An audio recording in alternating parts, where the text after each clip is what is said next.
Hey there, welcome back to Sound Just Like a Pro. Today we're going to be unboxing and discussing the Reytric lithium-ion BP95 V-mount battery. And I actually own one of these already. I am a on-set sound recordist for film and TV, corporate videos, that kind of stuff, commercials, whatever. And so I run my Zoom F8n and my Zoom F8n Pro off of this guy with the D-Tap to Hiroshi connector, and it is kind of fantastic. In the couple of days that I did with this battery so far, I got I started the day with 15.8 volts and ended an 8-hour shoot day with 14.8 volts, and so that says a lot for the storage capacity that it has, because I don't know if you're a sound person or what you want this battery for, but the Zoom F8n and Pro are very battery hungry, so they eat a lot, but this guy just kept going, and I only lost 1 volt over the course of an entire shoot day. Kind of fantastic. So that's my review. I think they're kind of fantastic as far as what they can do. We will open this guy right here. It's lithium-ion V-mount, so it comes very, very protected. Very protected. We have bubble wrap around the battery itself. And there she is. I'm going to put the bubble wrap off to the side. Now, admittedly, I do not have a lot of experience with this type of battery. I have a lot of friends in camera department and stuff that have a lot of this type of brick, but they all have like the super nice ones from B&H and that kind of stuff, and they're really great, but I didn't want to spend that much, so I got this guy off of Amazon for $99.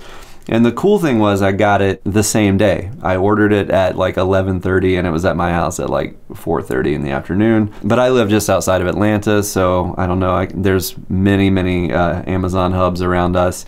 So that's probably why, depending on where you live, you may not have that exact success rate. But it comes charged. Hit the little button there to turn it on.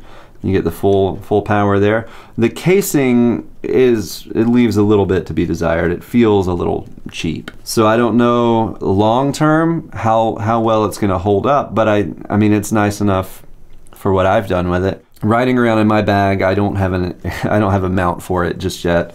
So it is kind of floppy around there with the D-Tap coming out of here. So it's a little clunky in there, so I worry long term without mounting it, like what it would do. But if it's mounted somewhere and you just go from the charger to your device, it should go just fine and last you a really, really long time. It ships with the charger.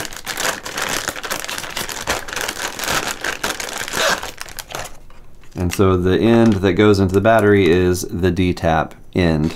It goes there like that, and then you have your choice of the European or the American Edison plug to go in the front end of the charger.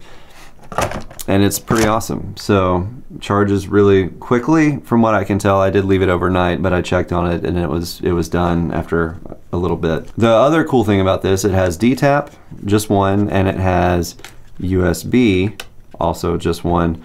But my wife and I own a school bus tiny house called Bust-A-Move. We're also on YouTube as Bust-A-Move. But we do a lot of camping and a lot of things like that where we'll need mobile power for even just charging the daily necessities like cell phones. So we actually just got back from a weekend trip where we had these, and we plugged the USB cable into here and then into our phones. Charged it up before we left, and after charging multiple phones multiple days, this didn't even feel the power loss whatsoever. It's still fully charged and ready to go. I mean, we could go, I would venture to say we could go weeks camping even with this guy, charging cell phones. And I haven't tried charging anything else, like a heavier draw thing, like a laptop or something, but it would probably do it. And it would probably do a really good job, but it's the BP95. So that's it for this battery. It's pretty fantastic. I definitely recommend it. Can't really say anything bad about it just yet, but I'm expecting a long life of service out of this one and the other one that I have, and possibly a few others as the gear and as the package grows. So if you want to see more videos like this, more unboxings and more tutorials, if you are a sound person, we have plenty of videos for you there as well. So I'd love to invite you to subscribe to the channel and keep the conversation going, leave some comments and things like that. But until then, we'll see you next time.